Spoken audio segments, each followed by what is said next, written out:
stock car builder Ray Nichols had been turning out winning rides for Indy and NASCAR for almost 2 decades. In 1972, the newly formed Environmental Protection Agency would contract Nichols Engineering to build this stock car-like SuperBird. Its purpose?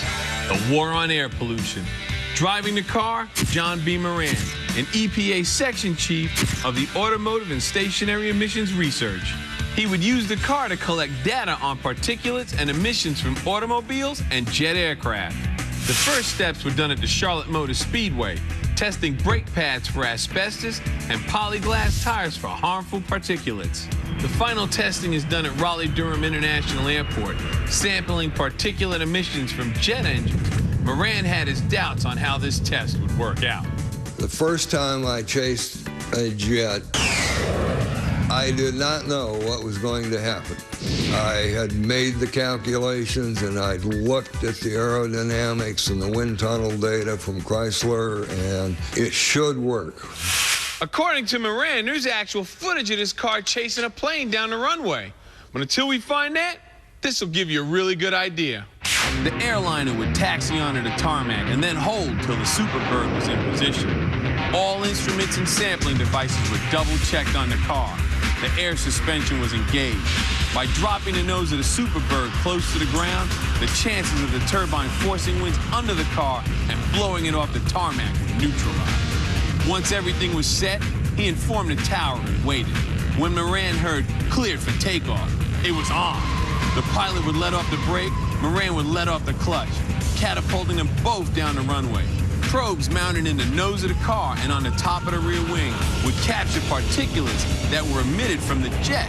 The data collected would tell just how much pollution was actually coming from the aircraft. So after that, I knew the car wasn't going to blow away. The EPA SuperBird recently resurfaced on the internet, so we had to send a crew from MuscleCar to check it out. It was a winter morning when the MuscleCar crew arrived in Middlefield, Connecticut. This town is full of scenery and historical landmarks, grain mills, apple orchards, the Lyman Gunsight Factory, Lake Bessick, and of course, a rare SuperBird. The E-Muscle Restoration Shop is where this Mopar had recently been spotted. Surrounded by different restored muscle cars, this SuperBird was right at home. The car had been in Goldston, North Carolina, until E-Muscle owner Brian Chafee got a hold of it in the fall of 2006. It had undergone a factory restoration by a previous owner in the early 80s. And there were only 2 telltale items that told you what this car was: the EPA sticker on the windshield and the Nichols Engineering plaque on the dash. Packing a 440, this SuperBird originally came in Alpine white with a black vinyl top and a standard black interior. Some of the Go Fast factory options included rebuilding the 440 so it could run over 100 miles an hour for up to 2 hours. A vacuum pump, a control gauge that operated the rear air suspension. Originally, it was an automatic on the column, but changed over to a heavy-duty 4-speed Hurst, and a NASCAR-style fuel cell was installed in the trunk.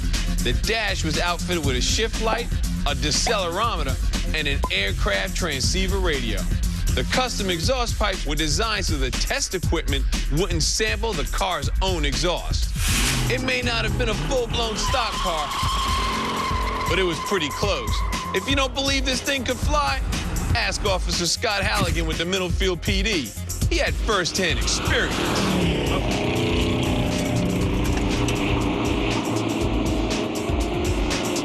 Brian knows his crew is good enough to restore this car back to Nichols specs.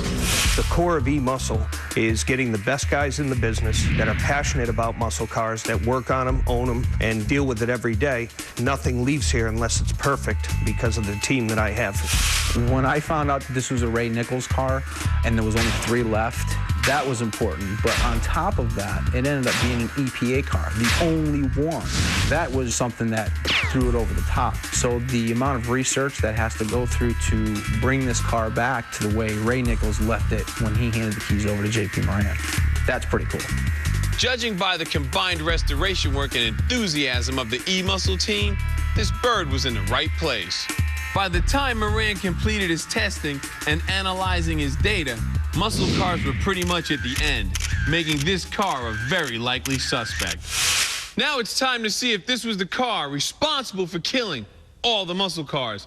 Only one man can tell us that. The way to look at the issue of the relationship of the car with lead and gasoline told us that particulate emissions from mobile sources could constitute a serious public health threat.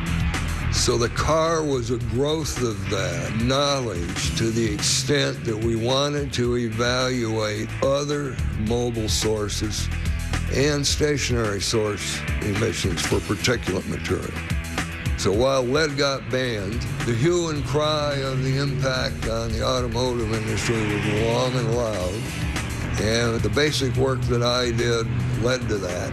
It takes time, but things are a lot better now than they were then. This SuperBird helped kill the muscle car, all in the name of the environment. It forced the oil companies and auto manufacturers to start producing cleaner burning fuel and efficient modern muscle. It just took longer than anyone expected. The restoration is underway, and MuscleCar will be there for a special test drive when it's done. If you had the opportunity to run that car one more time down a tarmac and chase a jet aircraft, would you do it again? If conditions were right, I would do it. This is the one I like.